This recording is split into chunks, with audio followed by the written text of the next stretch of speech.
says, do this in remembrance of me. You know, I don't think it's always just about the Lord's Supper. Sometimes I think it's about a testimony. So I'm going to tell you on mine today. My name is James Robertson. I grew up in Rock City, Alabama. My inmate number is 243045. My social security number is 419-331-495. I'm going to tell y'all why I'm telling y'all this. I'd even give you my passwords right now, but they're too long y'all wouldn't remember anyway.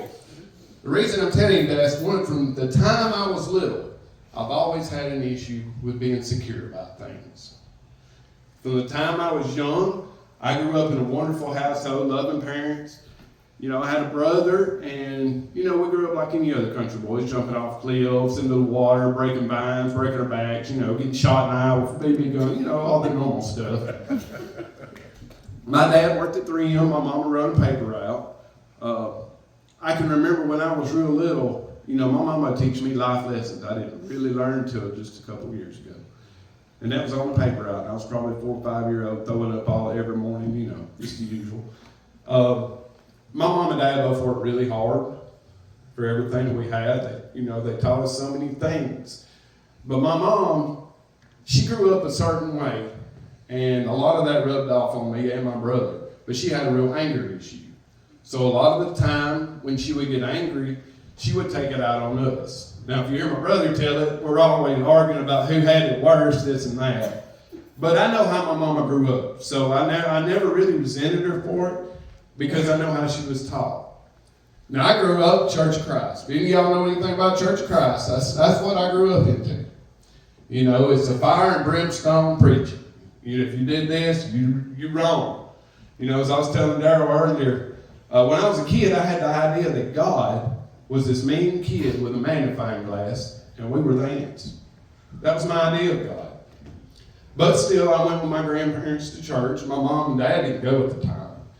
But I went with my grandparents to East Winfield over here on the end of 129. That's where I grew up, at that church. And I can remember, I didn't know what they meant. They don't mean nothing to me as a kid. I'm just going just because Grandma didn't want me to go, you know. And one of the verses my mom always picked out in the Bible was Ephesians. It says, "Children, obey your parents in the Lord, for this is right." Now, she could have picked a million verses in that Bible, but this is the same verse that I repeated every Wednesday night. And I always sung the song, "Oh, what a Savior," or "Heavenly Sunlight." I had no idea at the time what those songs would mean to me as I grew up. From the time I was a kid in school, I always had a problem fitting in.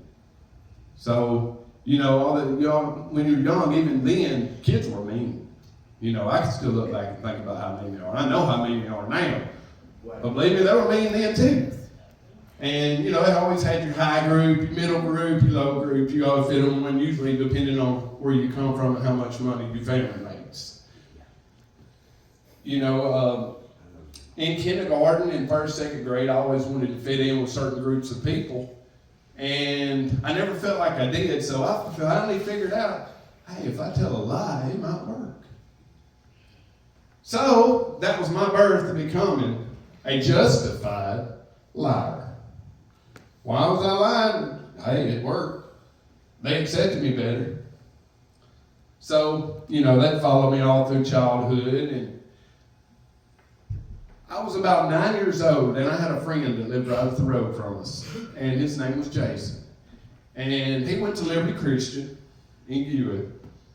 And if you kind of can see where I'm going with this. I went to church with him one day. And I enjoyed it. Like, I felt the Spirit there that night. And, you know, I was just moved and I got saved. So, I was so excited about it when I got home. I ran to my mom, told my mom, my grandma, and everything. Well, all I got was a stagger. Well, you know, there's certain belief systems that are a lot different there. Not only that, I got my butt tore up. So, from that point on, I was like, well, you know, I'm kind of mixed up here. Yeah, I find something I like, y'all basically shooting me for it. And that's where my idea started running from God. I'm like, well, if I can't do it this way, I can't do it this way, I'll just do it my way. Ain't that right, addicts? Ain't that how we like to do it our way? King baby syndrome. You got it. I've been doing that since I was little, as long as I can remember. Later on through childhood, I went through all the normal stuff, smoking weed and drinking was never my thing when I was a kid. It made me sick. I just tried to drink with everybody else to fit in, and then once again, try to fit in, gotta fit in. As the teenagers progressed,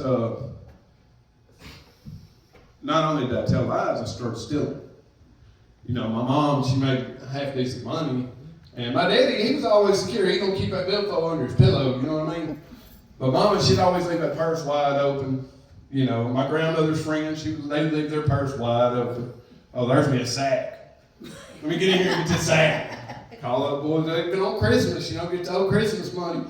Hey man, I got that 100, you know what I mean?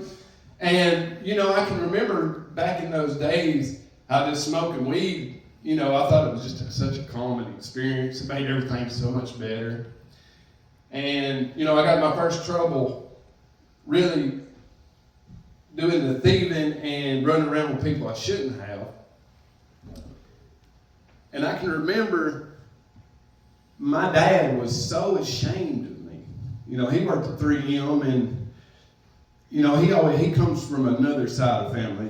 They all grew up Church of God, but like I said, neither one of my parents was involved in church. They had their beliefs. My mom, Church of Christ, my dad, Church of God. So you can might imagine how that household was, kind of like Alabama and Auburn fans. And in the same household, you know what I mean? House divided. Well, that's kind of the way it was. And I remember whenever I got in trouble the first time, it was kind of a slap on the wrist. I got sent to Bradford, kicked out for being in a female's dorm, got sent to another Bradford, all these different crazy things. But it was fun. I was still a kid. Hey, all I was doing was smoking weed and stealing money. What's the big deal, right? So, instead of, being on this strict guideline, my daddy buys me a car. What was he thinking? Yay! That's what I said, Flynn. He bought me my first car. I turned 16-year-old, we went and bought it, and I probably had it a couple months ready. Got hit by diesel. It wasn't my fault, by the way, but I did get hit by diesel, turning in what used to be BJ's. And this is my first experience of really starting to hate the law. They believed that because when I got hit, I pulled on up because I got hit by a diesel. And I went on up to turn around and come back because I was working at Hardee's at the time. Well, the chief of police at the time, he said I went up there to hide some dope, and that's why I didn't stop when I got hit. I was 16. I didn't know you were supposed to stop immediately. I was kind of shook, you know what I mean? But from that time on, I was pretty pissed off at the police, for real. Because I didn't understand, I actually didn't have nothing, and there was a pregnant girl in the car with my best friend and his wife and his girlfriend. And it wasn't long after that I got sent to the, boot camp, and I learned a couple values. If any of y'all know anything about boot camp, Jasper has a place called Mitnick. I sent my son there. Yeah. I sent my oldest one there. Mitnick taught me a couple things. Not only did I learn how to play chess better, but I learned a few values I still stand for today. One of their mottos is we're second to none. And that's never rang true more than it does now. So if we fast forward a little bit past that, after I come back to boot camp, what my daddy do? He bought me another car. Got to be more careful. So, I drove that car for a while, and during all this time I was partying. Now, I never got into anything heavy until I got much older. Weed and drinking, a few pills here and there, but I didn't get into heavy stuff. So, somewhere around 2000, 2001, I was working at Service Zone, and I met this girl, and, I thought I was in love, and we got hooked up, and, during those days, I made a lot of money, illegally and legally. And I won't get into details, but most people do know me from the past. And, I remember at the end of that relationship, because I really didn't get into it, because ain't much to get into. I was just stupid and worried about me. And she told me one day, She said, you know, one day you're going to wake up and have everything you ever wanted, but I'll be gone. You know. So, at that time, material items meant the world to me. And I've learned now that I got that from my daddy, because material items mean everything to him. Him and his cars and all these different things, I know exactly where I get stuff from. And it wasn't but a couple months after that me and her got into a bad argument, and it was the last one we had. And I woke up and realized she was right. Y'all, I had more stuff at 19, 20 years old than most people have when they die. Bank account, all these different things. Plus, I had a pretty good job at the time. But yeah, I woke up one day and she was right. She was gone, and I looked around, you know, I've got it made. So, you know, 2001, 2002, methamphetamines hits the market big time. And I was always highly against that. But I had friends that done it, I just messed with weed. You need a sack, you come see me, etc. And it wasn't until after me and her split up that, I started dabbling in other things. As a matter of fact, if anybody knows anything about them days, it was much different. It was a dangerous time for anybody messing with methamphetamines, because people was catching 20 and 25 years just for having a couple chemicals. And I remember every day I'd hear about somebody else I know that they didn't got busted. Well, now it started being my best friends, just right down the road. Guys I grew up with all my life. And that should have got my attention then, but it really didn't. I just kept doing what I was doing. Now, somewhere in the area of 2002, I got busted traveling. And this is oh my God right here I'll tell you about. We'll just say I had a good bit of drugs with me at the time, and why they need to even come knocking on the door, I don't know. I was asleep with somebody else, and they come in, busted me, and this and that, and I'm the only one went to jail. Y'all know how that goes. But as odd as that story is, when I was in jail, when my mom bailed out, that case completely disappeared. To this day, I've never served a day on it. Now, they busted me with a substantial amount of it. Now, whatever happened to that case, I don't know. But as time progressed a little bit, I kept getting in more trouble, catching possession here, possession there. Starting to become a game to me, honestly. I mean, possession, I'm getting up a two shoot, I already got 5, I'm 21-year-old. What's wrong with y'all? Everybody knows me, I go to jail here and there, over and over and over. It started with weed, possession of pills, Xanaxes. See, I've come to figure out that I'm allergic to Xanaxes. I learned that I break out in handcuffs every time I take it. But for some reason, knowing these things, I would still take it.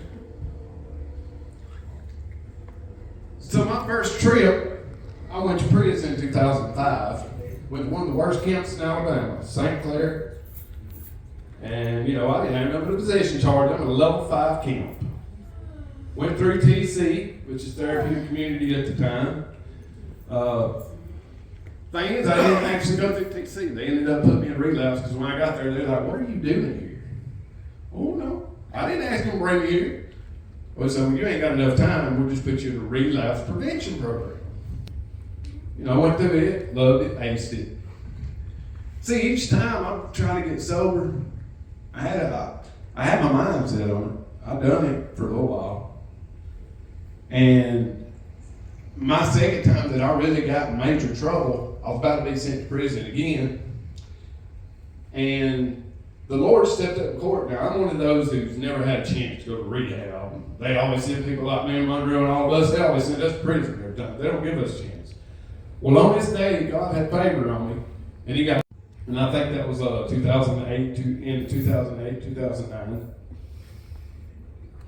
And it wasn't until I went to the foundry that I truly found out that I didn't know God like I thought I did. I can look back now and know that there's so many times that He's been part of my life that I just wasn't seeing. Too blind. So when I get to the foundry, a lot of the guys that I run around with all my life. We all ended up at the foundry, which is kind of crazy. And, you know, one of the things I remember Pastor Bill saying all the time, every time I was in front of that service listening to him preach, he always said, don't take it from me, read it for yourself. Like I said, I told y'all how I grew up. I didn't know what none of them verses meant. All I know is children obey your parents and Lord, for this is right, for this first man with promise. That's what I need. And as I begin to seek God at the boundary and seeking His face, and the more I know, the more I seek Him, the more I find Him. Well, we're also attending this church in Hueytown, Alabama, under a pastor, Mark Winsley. And he was doing this class called Discipleship. And it's a 36-week long class. But at this time, everything was going right in my life. Now let me reverse a little bit, because during this time, I was about to have my first child. And as a matter of fact, when I come home, this is really what put me on that path. When I come home, my baby's mama lied to me about when he was born. So he was supposed to be born that next morning, December the 2nd, or December the 3rd. And I'm talking to her on the weekend pass one day, and I'm asking her, you know, what can I do? This, I'm trying to get back in her life, you know. And well, she's like, I got something to tell you. She's like, he's already been born. Now, if you can imagine what that means for a first-time father to learn that you already had a kid here that you knew nothing about, that's heartbreaking. And I know how deep I was, because I remember watching the Rambo movie, the new Rambo movie, when it first came out. You know, at the very beginning of that, there's all that killing. Y'all, I cried. I was literally crying and praying over these people on TV. I was like, man, that's really going on. And I know it is. That's just where my heart was. This news, you know, I tell my dad and mom, I was like, look, I'm going back. This is just heartbroken. So when I got back, it wasn't long that I was going to this church, and Pastor Mark had started this thing called Discipleship. And I was like, well, I'll try that. You know, a couple of the other guys there at Foundry, we're going to try it out. And, you know, I went to a couple classes, and I'm that guy, you know, I laugh about it now, and I see the truth behind it. I'm that guy that's always got to be right about everything. My wife will tell you, I ain't got a problem telling you I'm right, you're wrong. That's one of my biggest problems I've always had. And I've always been that guy that don't ask, you know, about the box. Think outside the box. I'm the guy that asks, why does the box feel square to begin with? That's me. I do want to think outside. I look at everything of every situation. I always have. And so the first thing I want to know from my new discipleship counselor, where's the dinosaurs? Why ain't they mentioned in the Bible? You know, I'm basically trying to defy this preacher, what he's telling me, all this stuff, and I'm like, well, I want the answers to this stuff nobody's ever been able to tell me before. And I asked him during the third class, I said, man, where's the dinosaurs? Why ain't they mentioned in the Bible? And he tells me, you know, there's a little story called the gap theory. It goes from Genesis 1:1 to Genesis 1:2. Nobody knows how long that was. For some reason, y'all, I settled on that. I was like, okay, no problem. I didn't question him after that, because it really made sense to me. And I remember taking these classes, and I started learning the deeper things of God. Things that normal people they don't seek after to learn. There's a whole different side of God that people don't know. I've learned that God's humorous, that He has fun, that He likes to watch us make mistakes and learn from them. And after I graduated from the Foundry, I was actually on staff there and decided to leave. And when I went, I still liked about 18 weeks. Y'all, I drove from the house in Rock City to Hueytown, Alabama, every single week to finish that class. because I wanted that certificate so bad, because I wanted the deeper things of God. So, went through that, everything went good. I started attending a church in Ewan. Preacher there, he actually gave me a chance. You know, when I come home, y'all, I got to open my mama's eyes up, which was something amazing to me. You know, anything about Church of Christ, the belief system they have, and the belief system of us, and pretty much what the Bible says, because I read it for myself, and that's the big difference right there, to read it and understand it yourself. You know, my mom, she's always been this baptism. Well, you know, it says that he will baptize not with water, but with fire. Now, there's two men that died on the cross with Jesus. And it's pretty safe to assume they probably wasn't baptized. But we know at least one of them went to heaven. And after I told my mom that, it opened her eyes. She started going to church. My daddy started going to church. Even my brother started going to church. And everything was wonderful for a little while. I even started teaching a little bit at the church, and then the preacher gave me a chance to preach. You know, I've never actually preached before. And, you know, God's always been able to talk to me in a certain way. But even when I started preaching, I stopped doing the things I know to do. And that's been my mistake. Every time I've tried sobriety, I stopped doing what I knew to do. My biggest problem is I've never been one, hey, can you help me? Can you help me? I need help. Can you help me? No, I'm going to do it on my own. I'm good. I got this. And after preaching a while, I started seeing this woman, and she was married. Yeah, I was preaching and cheating at the same time. And I remember God was sending me several messages, and I thought He was wanting me to preach to everybody else, but He wanted me to preach to me. And I can remember thinking, you know, where am I going with this? What am I doing? This don't make sense to me. And it wasn't long after that I caught a sickness that barely even affected my boy, but it almost killed me.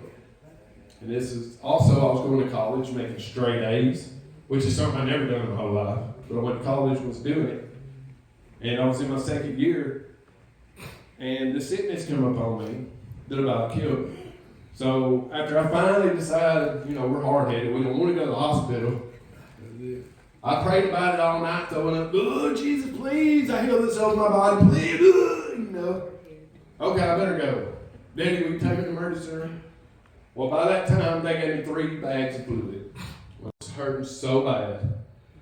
Well, we can't make you stop throwing up, this and that. They started giving me different medicines and stuff. Well, y'all know what Dilaudid is? Well, that's what they gave me. I've been clean almost 4 years, and they give me Dilaudid toxin.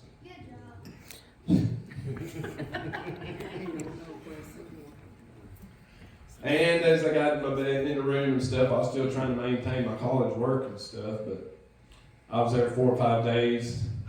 Not only did that was I hitting that button. You know, that old pump.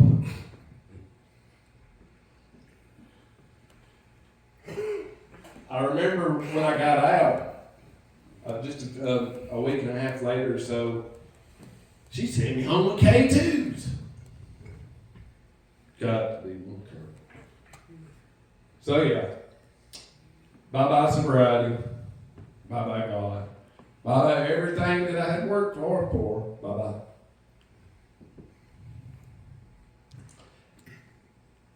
For that point on, there's a few things that I used to preach and teach and talk about that I forgot applied to my life too. Shame and guilt. Shame and guilt. Now you want to talk about shame? when a preacher is cheating with another man's wife and he's still preaching. I'll tell you about Shane. Shane is leaving this one right here in the hospital about to have Hazley, and me passed out at Sonic because I done heroin and a bunch of other things. So I can tell you all about Shane, and I can tell you all about guilt that I felt. But the most thing I've always been guilty, I felt guilty toward God. I know who He is. I know what He can do. I've seen all these different things, and I know what He does in people's lives. I've seen it work for me. But I felt ashamed. And I felt so guilty that I had done all those things that I've done. And I didn't figure He wanted me.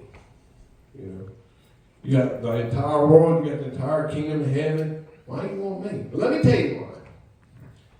You know, one of the songs I hear all the time is He leaves the 99 and comes back for the one.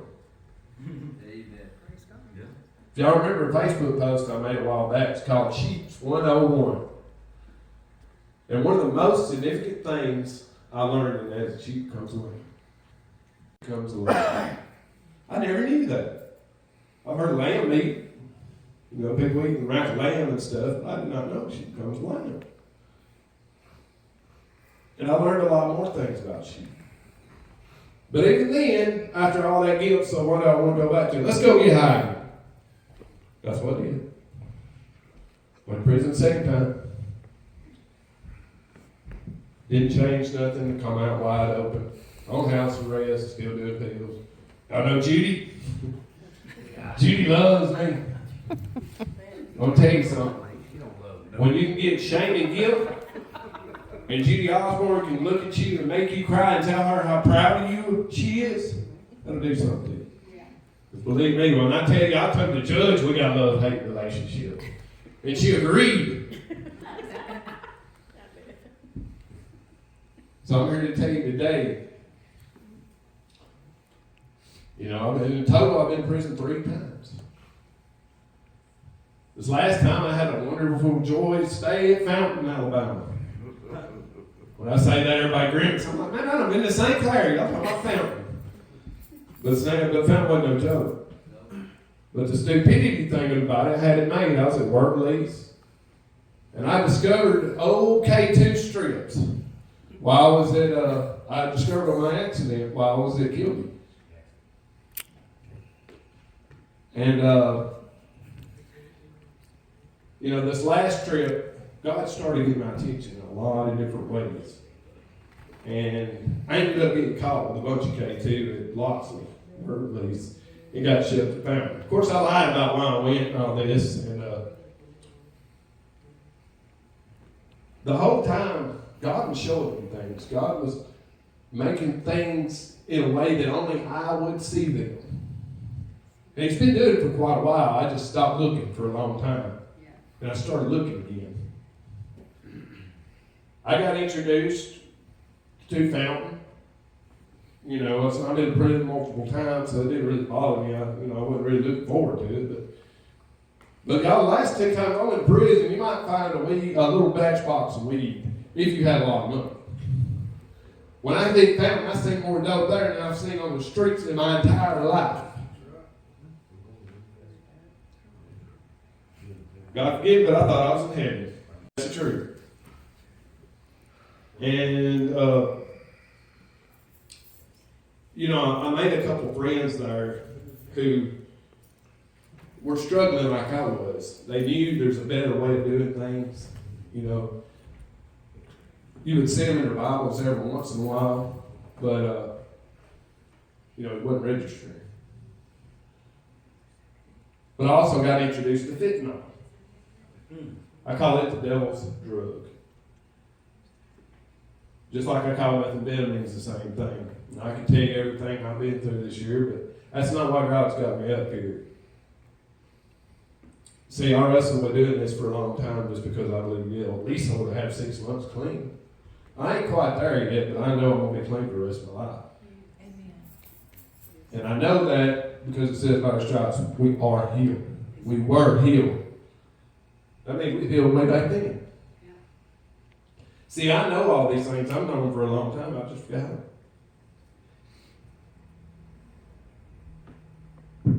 But this last trip to prison, if any of y'all ever been in prison trying to get money, you know how you do it, right? Oh, they're going to kill me, this and that. They owe them money, this and that. Yeah, I did that. I played that on her. I played it on my daddy.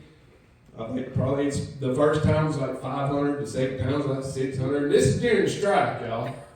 Now, when I tell you a camp has drugs, this camp, just to keep people calm, lined us up in the dorm giving out fentanyl packs. There you go. Appreciate y'all abiding with us. This is during the strike now. Appreciate y'all riding with us. Everybody in prison, ain't got no lose. Okay, bye. Appreciate it. But I believe God orchestrated that strike for a reason. A lot of things happened during that time, not just in my life, not just in a couple's lives, but I've heard stories that changed a lot of people during those times. And, the day I got out, everybody was pretty much excited to go home but me. I'm still here. If I go home, I'm going to be here. I had got to the point where I hated myself so bad that I love my kids and I love my wife, but I hated myself. And yeah, that's possible. I did. I hated myself. And when I come out, I remember the night before, the guy that I dealt with in there, that I did get fentanyl from, when I first got there, I had not done no dope. Only thing I'd done was strips, K2. And I told him when I first bumped up that night, he's like, you do anything else? I'm like, no, I just smoked strips. He's like, okay, good. Well, 3 weeks later, he next me know he sells ice. Well, that was dumb. So I thought, my thought was, well, I can just do this till I go home. Stay geeked out the whole time. Do not get geeked out in prison. Don't do it. You would ever believe in your life. I believe it. And when I got home, that night before, he asked me, he says, how do you feel going from ice junkie to a fentanyl junkie going home? Now, I spent $3,000 with this guy. And he was always a friend to me, so he actually looked out for me in there. There's a couple of altercations I got into that he had my back on. Why, I still don't know to this day. But he asked me that night, he said, how do you feel going from ice junkie to being a fentanyl junkie, going home with your kids? That's what he said to me. I ain't touched fentanyl. Even when I come home, I never look for it. Because something done, when he said that to me, something really hit me hard. Like, dang, he's right. Of course, I don't run away to no fentanyl from him anyway when I got out, so I wasn't fixed to try to find nobody. So when I got out, my first stop, ice. Let's go find some ice. Tried down this one, tried down that. Hey, man, I'm home from prison. What you out for me? Oh, I'm still doing the same thing, And God was really, really, really trying to open my eyes up to some things. How many of y'all ever thought somebody was out to get you on that dope? Well, I found out God was out to get me, y'all. I did. I found out God was out to get me. It took me a long time to finally figure that out. After everything I've been through this last year, I finally figured out that God was going to try to get me. And let me tell you, when he leaves that 99 and he comes back for that one, he's not leaving and coming back without you. I can relate with Paul's story of his whole life, or what it was like for him to be a murderer and turn around and be one of God's greatest warriors. There's so many prophets that I can relate to and tell stories about. And the one thing that I'm reminded of all the time is he left everybody to come after me. Now, he used a lot of crazy ways to do it. But I also know that I've always heard that God blesses and uses the most foolish things to do it. So what better way to get to an addict than his fingers? What better way to get to his heart than what he thought he was afraid of? So how do you get rid of the shame and guilt? Lay it down. Surrender. Yield to it. See, I've learned that each letter of recovery, each letter that's there. There's a reason that letter is so significant. There's a reason why the acronym is so significant.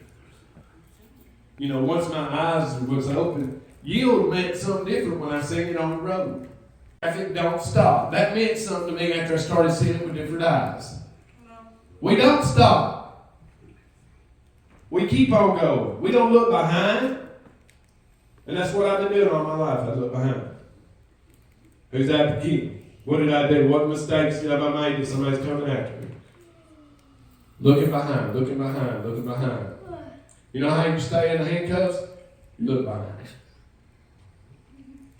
And what's going to happen when you're in handcuffs and you look behind? You're going to fall. Because I was one of the little guys. I could be in the back seat of this right here. When my handcuffs to the back, they'd be in the front before we got to the police station. I couldn't stand having my hands cuffed behind the back. So everything that God has shown me, I saw a while ago when it said, do this in remembrance of me. Because I believe a testimony is the truth. And that's one of the biggest weapons we have is the truth. The other thing I teach my kids now is I don't believe that we're going to let this little light shine. Jesus said we're a lighthouse set out on a hill. It doesn't say little light. It doesn't say nothing about putting it under the bush. We are a big light. We're going to let it shine. Amen. So I don't know about y'all, but I'm very thankful from where I come from the darkness and now walk in the light. Now I know why when I was a kid, heavenly sunlight meant so much to me. Thank y'all.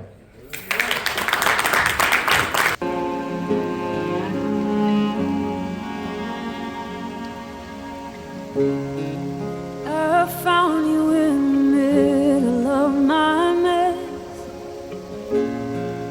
You have been there all along.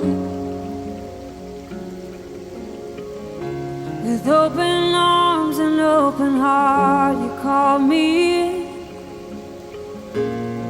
You didn't hesitate at all.